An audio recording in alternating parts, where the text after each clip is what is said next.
In today's interview, we discuss a product that has generated over $16 million in B2B and B2B sales.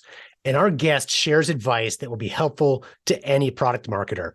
In the last 10 minutes of the interview, Dr. Rob summarizes learnings from his several decade-long journey that you really shouldn't miss. Are you looking for new ways to make your sales grow? You've tried other podcasts, but they don't seem to know. Harvest the growth potential of your product or service as we share stories and strategies that'll make your competitors nervous. Now, here's the host of the Harvest Growth Podcast, John LeClaire. Welcome back to the show. I'm really excited to be speaking today with Dr. Rob Yonover from the Sea Rescue Corporation. He's got a really cool product. You've got to see the visual. I do recommend you go to his website, which is Sea Rescue. It's SEE. So be seen, right? Or see something. SeaRescueStreamer.com. If you're driving, just look in the show notes when you finish. That URL is in there as well. But let's get in and talk about the product. And you've got a fascinating story, Dr. Rob. So I can't wait for this conversation, frankly. Welcome to the show, first of all. Thank you. Thank you, John. I appreciate it. Glad to be here. Hey, so tell us about the product. What is the Sea Rescue Streamer? I'm a scientist and inventor. I work on volcanoes. And whenever you're lost at sea or lost in land, I noticed everyone that flies right over you, and they can't see you because it was smoke, flares, other signals. They just go away right away. I invented a long orange piece of plastic with struts in it. So it has spreader bars like a centipede. It gives you a long orange tail. It's extremely simple, but as we know, simple ideas are the best, especially in the patent office. So it got a very broad patent. And the Navy, when they first approved it, called the only passive and continuous signaling device. You put it out there and it works for good forever until you don't want it, and you can put it away if the enemy comes around. So the military's approved it. It's used all over the world. It sells. It saved some lives already, and it's even on SpaceX now. The astronauts, it's in the seat for all the astronauts in case they get lost at sea on the splashdown. That is cool. Thanks. Yeah. It's just one of those simple ideas. I'm a scientist by training, but I'm an inventor by heart and by blood. So I'm always solving problems. And this is the one that kept bubbling up to the surface 25, 30 years ago, and it never left me. And I knew this was a winner. And I've been in this world for years now, and I have a whole bunch of other survival products that attack other problems. And my whole thing is simpler is better. Okay, if you can solve something simpler, it's a better thing to do than to get it all complex where things can fail. Simpler, it can't break. And even the streamer is no moving parts, no batteries, chemicals, electronics. Our fancy ones that self-deploy for the fighter pilots, those have some electronics. But other than that, it's just a piece of plastic. It's an elegant piece of plastic, but it's still a piece of plastic, and it works. You know, when you're in trouble, you can rely on it, and that's important in the survival world. Oh, absolutely. I'm sure many people, if you've climbed mountains or spent any time in the ocean, can visualize the need for this. But right. You do a great job on your website of really showing the problem. So, I've climbed mountains, the ones you could walk up, right? Nothing too impressive, but I've been on top of mountains before and been out in the ocean, and you think about it, but really the quick videos you see, and I do encourage everyone to check out the website. Again, SeaRescueStreamer.com. You can see these videos where it's a camera that shows a guy on top of a mountain or a guy in the water, and then quickly zooms out really high up as if you're from a helicopter or an airplane, and all of a sudden you can't see him. Tiny dot in the ocean, tiny dot on the top of a mountain. It's funny. I just read an article a few months ago about a guy that was lost. I shouldn't say it's funny. It was a tragic thing, but he was lost in a mountain in California. And when you look at the high helicopter view of it, like the parking lot's right down on the bottom, it doesn't look that big. Like, how did they get lost? How do you not get found? But as you show in your visuals, man, it's flying over. You'll never find him. You can't see him. Your head's a speck. And if you're in water, your head's about as big as a coconut floating in the ocean. So the next time you fly over the ocean, see if you can find a coconut. And see, next time you fly over a mountain, can you see one rock, a rock the size of your head? It's impossible. And a long orange line is not found in nature. There are no orange eels in the ocean. There's no orange snakes in the jungle or in the woods. So it stands out, and it basically points you to where you are. And it's just like writing help in the sand. But even that, you need a whole big beach, and that only works in the movies. I mean, so it's just a real simple solution. And our minds, I gave a talk years ago, and some neurological scientists were saying, I know why that works, because they were showing slides, and the slide projector slipped off, and it showed the edge of the slide, and the brain went crazy. I think we're pre-programmed to avoid lines, like a cliff. If you're running and you see a line, you slow down. So that's why a long orange line stands out. It triggers your mind, not only the shape being elongated, but the color, a bright orange straight edge. It's like, whoa, what is that?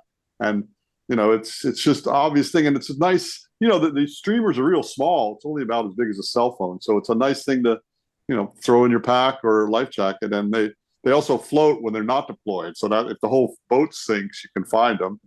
And it's been a struggle because people don't necessarily buy safety. I mean, if you look at the history of the U.S., airbags, seatbelts, we didn't welcome that with, the Europeans led the way on that, and then it was by mandate.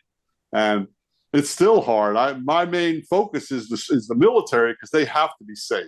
Yeah, they don't want to lose guys. They want to. Whereas Joe Boater and Joanne Hiker, they don't care. They don't ever think it's going to happen to them. And one of the things we targeted was to try to go after the women, because I think women are more safety conscious. No offense to men, but they think about these things. Guys want to buy an extra six-pack. Women are like, when are you coming home, and all that. Yeah.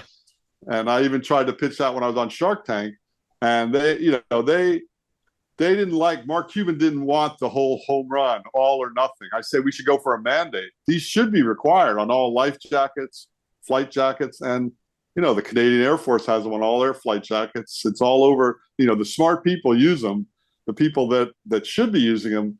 The funny thing is, you'd pay $1 million if you needed one, right?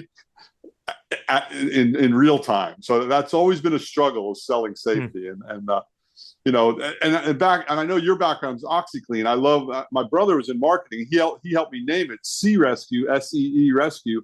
You have to be seen to be rescued, selling the benefit. OxyClean sells the benefit. What does it do? It gets it clean. People in naming their technologies or inventions, they always want to name it in a weird way or some snazzy. But if you sell the benefit in the name, I think it helps a lot. Yeah, absolutely. And if you talk to any attorney, they're always going to tell you, make up a name, right? Something fanciful, because it's easier to trademark. But at the end of the day, you can trademark it, but if no one remembers it, then it'll never matter, right? You won't get the sales. So getting that benefit in there is so key. Exactly. And it's been a challenge, but it's a fun challenge. Yeah. You talked about the straight line benefit, and if you go to the website and read the whole story, you can grasp it.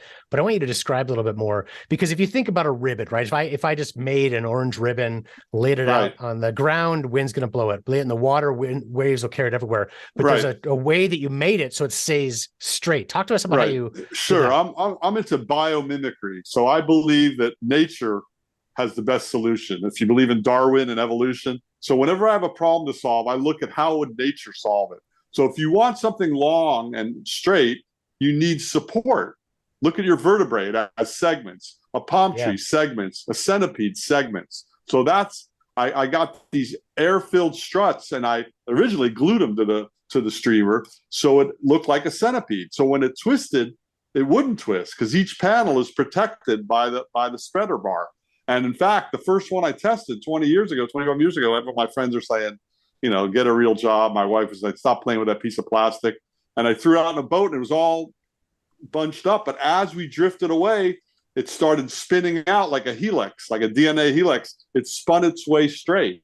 And that's when I knew this was really a winner. Because even if a wave hits it over, it'll eventually re-equilibrate to straight, because it just spins its way out straight and flat, giving the maximum signal.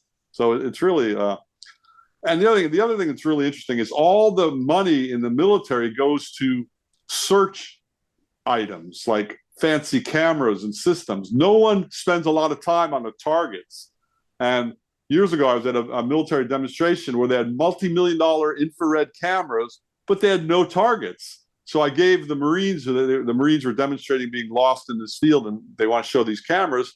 And the streamer was a big hit, because they could unfurl them a little, they could find them, then they put them away and go somewhere else and be found whenever they need to. So it was a very mobile signal and reproducible, repeatable, which was really valuable. So, but you're right about the visuals, and the whole the whole invention was made on a before and after picture. And that's what's on the website. Here's you without it, your head in the middle of the ocean or a mountain. Here's you with it, before and after. Before you see nothing, after you see a big blue ocean or a big brown green mountain with a little orange line pointing right to you. So that sells the whole thing. And that's why even on some of my business cards, I can pop those out in a second. You know, the elevator pitch. I have 30 seconds to impress you.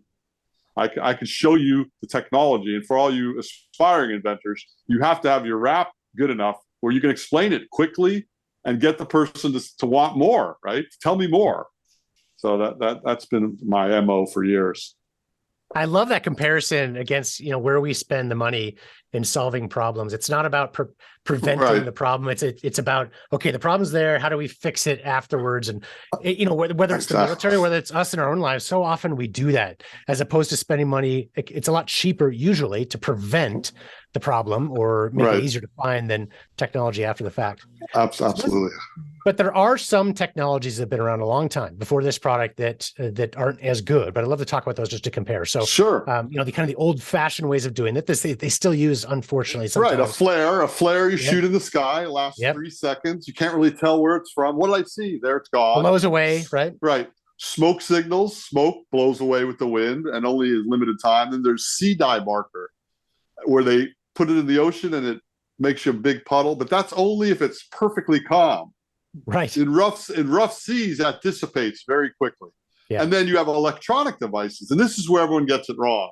And even on Shark Tank, they were like, "Oh, is this not selling well?" Or recently because of EPIRBs, electronic locating devices. No, electronic locating device only gets you to the picture, and they say, "Okay, he's in there somewhere." You still need a visual. You talk to any search and rescue guy, you still need a visual. And to have a visual on a floating coconut or a rock on the mountain, even if you know the coconut or the rock are there, it's very hard. So even with the latest and greatest in signaling devices, you also can home in on those. You can fly, but in the military or in a survival setting, time is money. Time is your life. You don't want to sit in the water any longer than you have to. You don't want to wait till the plane, keeps going back and forth and then luckily sees you. So it's surprising. And one of the mistakes I made early with the military is I started bashing some of these other signaling devices. And I don't know if someone was related to the sea dye marker guy, but they took offense to that. So from now on, I always say, take everything. You take flare, sea dye marker, smoke, an electronic device, your phone, but take a streamer too. Because as I like to point out, whenever I do demonstrations, everyone shoots off everything. And I always say, hey, what's left now? Streamers trailing behind a raft. It's working while you're sleeping. So it's really the ultimate KISS, keep it simple, stupid, and no-brainer. And it's been a little frustrating over the years because even though we've done well with the military and decently with consumers, it's never really taken off and been like a household name like it should be, because it obviously solves a problem.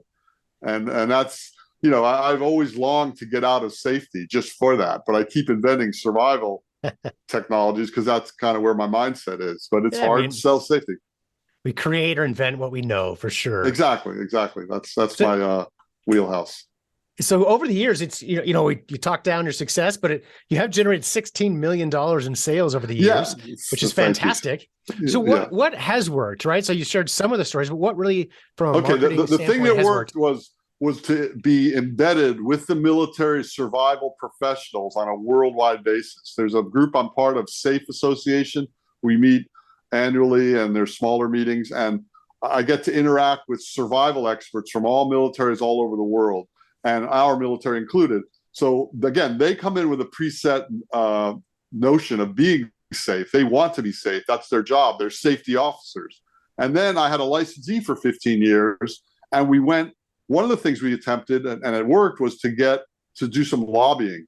And basically we put together, the military may want the product, but they don't have the money, so we would find them the money congressionally. And the congressional people liked it because in those days, you've heard of earmarks, and everyone says they're bad, pork barrel, but and they can be bad if it's a boondoggle. But in our case, this money was earmarked to save lives, and a senator or congressional person didn't mind putting their name to it. That was part of the law recently, that you have to put your name on it, so it's not a boondoggle ripoff. and they liked putting their name to it. So we got some good funding that way, and it enabled me to build a variation of the streamer. When I worked with the Air Force, we got a grant through the earmark process to build the self-deploying streamer, because fighter pilots, when they eject out, are usually injured or unconscious. I built one with the help of the Air Force. I had invented it in one Pacific format and got a patent, but then we built it more designed to fit the ejection seat. And that is, it's in a pouch that hits the water and it dissolves automatically. You know, rice paper candy, that plastic that dissolves in your mouth. I found that material and we made string out of it. So when the pouch hits the water, the pilot comes out in the parachute automatically, hits the water. They could be dead or unconscious. Within a half hour, the streamer pouch dissolves, opening it, and it unfurls. It triggers with a magneto switch. It triggers the lights, so they're armed for nighttime. Then they flash for 3 nights consecutively and off in the daylight. And we got a safe to fly for the F-16s for that approval. And it was really, and you know, that the one on Amazon, the little one, the holster costs $95, which is a miniature version of that, because we've added reflectors and chem lights. So instead of the fighter pilot auto deploy I just described costs nearly $1,000. So $1,000 versus $95. Most people want the 95, and a lot of the military are going, they're going back toward the traditional one just to have it. But that's working and I'm still, you know, going after groups and organizations instead of onesie twosies. That works better for us. So, you know, an aircraft flying club, a diving club, a sailing club, any club where, you know, we can work with whoever it is and give discounts to people that want them. Because as you know, when you sell something on Amazon or anywhere, there's markup and margins. So if people contact us directly, we've built the business on reps. I have reps all over the world, and they buy it from us and resell it. So there's always some margin in there. So if boating, you know, a flying club from California calls us and they want 20 or 50 units, they can get a better price. And, you know, and I'm always looking for people that want to get involved in that manner, because I've tried to stay lean and mean as a company. That's why Amazon has been so good for us. I don't have to have a whole fulfillment center and people calling and returns, all that. We just send them in bulk to our guy, and they store them and fulfill Amazon orders. So it's less employees we have to have. So it's an interesting operation. And it's back to what, you know, I wrote a book called Hardcore Inventing, which was all basically about inventing and getting the ideas and patents, but also it was focused more for licensing. And licensing is great, but licensing rarely makes you really good money. It's more little tiny money, and they normally don't last. I created a profit-sharing license agreement where I was a consultant as part of the deal, and that one lasted 15 years. But in my later years, one of the guys we researched for the book was a book called Standalone Inventor. And when his whole concept is you get the patent, you build it, source it, market it, do everything yourself. And that's more of where I'm at now. And I always laugh with him, because we argued 10 years ago when I wrote this Hardcore Inventing book. He's going, oh, my model's better. I go, yeah, but I don't want to run a whole factory. I don't want to run a bunch of people. So it's kind of a hybrid between the two. Yeah. But it works out. And I think it's changed too. You know, we've been doing product launches for a long time as well. And, you know, 20, 30 years ago, it was really hard to do it on your own. There weren't as many resources as there are now, where any town has fulfillment centers that can hold your inventory, pack, ship, handle customer service. You can do it almost alone, right? Or with a small team. Yeah, no, it's so true. And everything's virtual now, just like us having this podcast. I was the original 30 years ago. I used to have a fax machine. Remember those? And in Hawaii, after 11 o'clock, it was cheaper to do a phone call. So in the early days of the streamer, my brother was in advertising, so he told me that there are all these editors wondering what to write about. And there's Bacon's Publicity Checker used to list all the numbers of all the editors of every magazine. And I would, at 11:01, I would make a one-page fax. It's like a fishing mission. I put out 100 lines. I'd send 100 faxes from 11 to 1 in the morning, and then I'd get a nibble. And if I got, like, the Miami Herald wrote about it first, then I took that and sent that 100 times, and just be a PR guerrilla marketing. Yeah. And I'm a positive, polite pain in the ass. If I want you to do something, I'm going to keep calling you. Yeah. It took me 3 years to get an outside magazine, but I kept calling them back, and finally they broke through. And the other thing I've learned is to let editors and people run with it in part. Let them create it. So Men's Journal they said about the streamer, Gilligans Island would have been one episode if they had the streamer. That was brilliant. I didn't think of that, So you let the guys kind of work with people, let them do what they're good at, and don't micromanage them. And then they have a little ownership in what they've done. So it's worked out that way. And then PR is key. It's crowded now with all the noise of social media. It's hard to get to editors and people online to get you published. And it's tough. I mean, I would encourage most inventors to go for a niche market instead of the dream of getting it everywhere. Just find a niche where you can go for that. Let's say it's sailboat owners, become the guy for, if you have a technologist for sailboats, go there, go to the sailboat meeting. And I'm really big on trade shows. It's old school, but it's the only chance where I can get dressed up in a suit and tie. And I used to chase CEOs into the urinal if I had to, just to get that 30-second elevator pitch. And you can't tell an aspiring inventor from a successful CEO at a trade show. Yes, true. Right? Very true. We're all dressed up. You shave, you put on your best clothes, and and ideally, if you have an invention that's small, you have it on you. And that was one of the nice things about the streamer. I'd have those before and after pictures in one pocket, and I'd have a streamer in my back pocket. And they're like, whoa, where'd that come from? Oh, yeah, this is it. You should have one. And the other thing I learned is if you let people hold it and then take it away from them, something psychological about that. They want it back. True. Right? Let them touch point. it. So anyway, Very tangible. Yep, exactly. So it's just kind of PR, marketing, all that stuff. And of course, my number one rule for any inventor is don't quit your day job, so you can quit your day job. It takes twice as much money and twice as much time to do anything. So people thinking, oh, I'm just going to invent this and I'm going to quit my job. No, you shouldn't quit your job. That's going to fund all this. And if you do the math, 24 hours a day times 7 hours, 7 days a week, there's 120 or more hours in a week. If you only have a 40-hour job, that still leaves 80 or more hours, 40 to sleep. You still have 40 for another job. So stop scrolling social media, work on nights and weekends, and keep working until you can quit your job.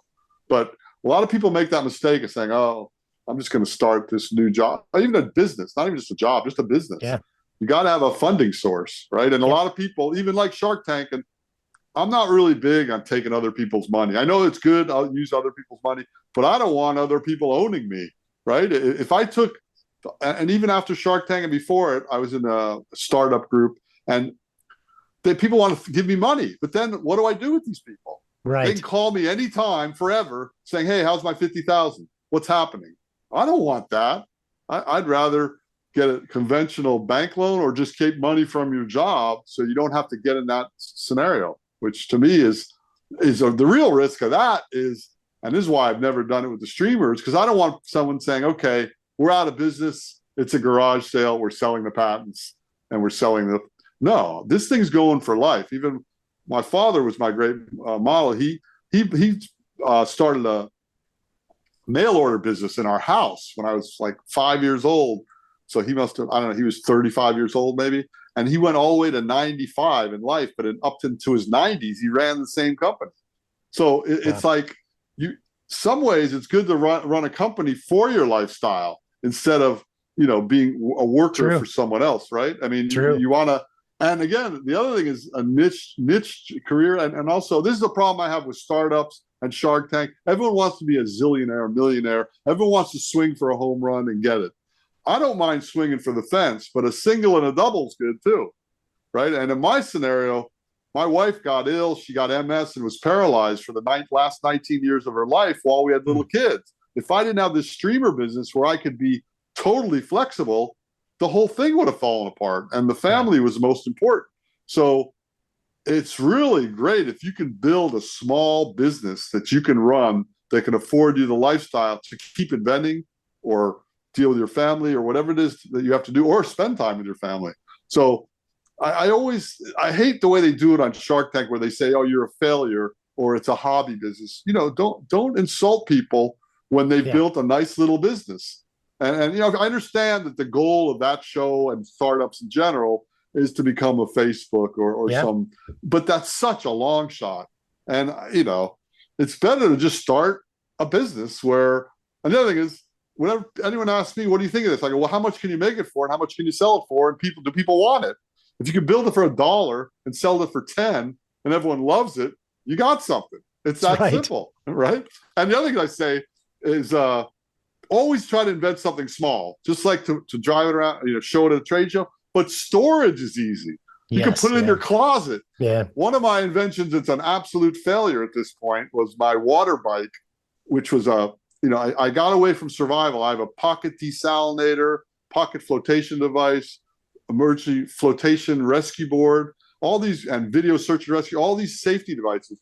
But like a couple of years ago, I invented the water bike, and it pedals, you pedal it, and it splashes a fin behind you. It'd be really cool.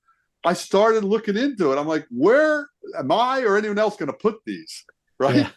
I don't want to buy a whole warehouse, and even to get 100 of them over here, you need a container. You know, I don't want to do that. I'd rather send something in an envelope. So that kind of put on the back burner for now. But it's interesting how when you're inventing something, you don't think about the logistics of it. But those are some of the simple things that if you thought of first, you might not go down that road. Oh, that's all great advice. I'd encourage everybody listening to rewind and listen to that, probably an 8-minute segment there. Just a ton of advice and coupled up into one. But Dr. Rob, I do want to ask one last question. Is there anything that I didn't ask yet that you think could be helpful for our audience?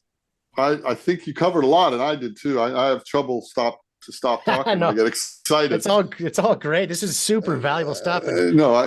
Don't be discouraged. That's what I would say. You know, everyone talks about it now about failure and how it's a great lesson, but it's true. And the other thing is, don't get nervous when you pitch in front of people. No one knows it better than you. It's your product. You should know it. You should have the confidence. And there's nothing wrong with failing or screwing up. You just laugh it off and keep going. And the ultimate thing is, as a kid, you learn about the tortoise and the hare, right? The hare goes fast. I'm the ultimate tortoise. I'm not this streamer thing. People have laughed at me for 30 years from this, including my wife used to say, you know, get a real job. Stop playing with that piece of plastic. I'm like, okay, that's funny. Or then when I'd fail and it didn't go anywhere, I'm like, okay, but I'm not stopping. I'm going to keep going. So I really encourage you. And that's why having the day job insulates you from that. When you fail in your invention or technology, it doesn't cost you the farm. You don't have to sell the house. You just have to regroup and keep going. And that tenacity, people like that too. So when people approach me and they say, I've been grinding on this for years, I'm not giving up, that impresses me. Unless they are hitting a wall that's saying this is not a good idea. In my case, for the streamer, I knew it was a good idea. And when I met the guys that it saved, a couple of guys thanked me for saving their lives. That was the best thing at all. I couldn't believe it. And even the Shark Tank guys, I told them that. And I was shocked that they didn't want to invest in that to make it bigger so they could meet people that they helped save their lives. But, you know, they were all about money, and that's okay. That's the premise of the show. That's right. That's right. Well, Dr. Rob, this has been an absolute pleasure. I really appreciate your time today. Thank you so much. My pleasure. Thank you, John. I enjoyed it. Aloha. For the listeners, please go to searescuestreamer.com to learn more. Also, be sure to check out harvestgrowth.com to see other episodes we've recorded. And if you like this episode and you want to learn more about how you can profitably grow your consumer product or service business, please subscribe to our show, or you can set up an appointment right from our website to speak directly with a member of the Harvest Growth team in a free consultation to learn the process that has worked for hundreds of businesses since 2007.